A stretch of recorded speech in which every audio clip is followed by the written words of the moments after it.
Hey, this is Chris, Keeping It Real, Facts Over Fear. How are you doing today? So I've come up with a new methodology for counting our progress towards herd immunity.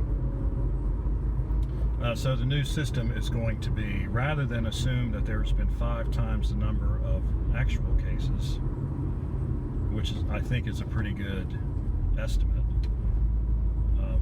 I'm going to go to a different system. From now on, I'm going to count the number of confirmed cases because they've been confirmed. There's no guesswork there. And then I'm going to take 70% of the people who have had the first round of the vaccine. And I'm taking 70% because the Moderna and the Pfizer vaccines are about 70% effective after the first dose. And so in terms of reaching herd immunity, 70% of the people who have the first dose are already protected. Don't know which of those people that 70% is, of course, but we can say 70%. And then, of course, I'm going to count everyone who's had both the whole series for the vaccine. In other words, they've had both shots.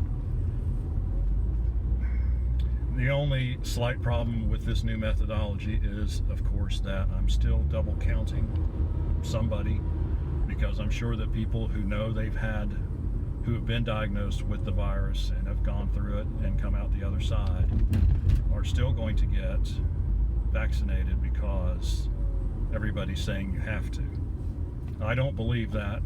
If I had had the virus, I would not get a vaccine. I definitely would not get the vaccine because I understand. I mean, I did before a year ago.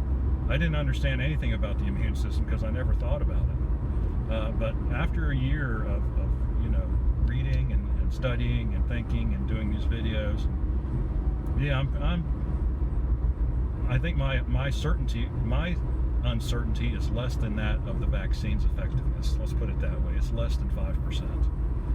And so I would, if I knew for a fact, and I'm still thinking about getting an antigen test, but I know that the antigen test is not always terribly accurate, and so I'm still planning, well, at the rate they're going, it's going to be a while before they get to me anyway. Well, I guess I'd be in the next group. My wife and I will be in the next group. They'll probably drop it down to 50 or 55. I can't remember what the staging is, but in North Carolina, it's still frontline medical workers, and then people over 65. So yeah, so I just wanted to explain that to you because I thought that was an important thing to go through. And then another thing that I just really thought of this morning was, when I've been thinking about herd immunity and we say the 70% figure, that also happens to be about the figure of the number of adults in the state, which means that's 30%. It sounds like a lot. It might be a little bit more than what it actually is, but that's a lot of children under the age of 16. And so that leaves, what do you do with the children? Because the vaccine is not approved for them yet. And I don't know if that's going to be a big deal or not. I really don't. I mean, young people don't often, the occurrences of deaths among children is very, very low. I don't know what the percentage is, probably 1/100 of 1% or something like that.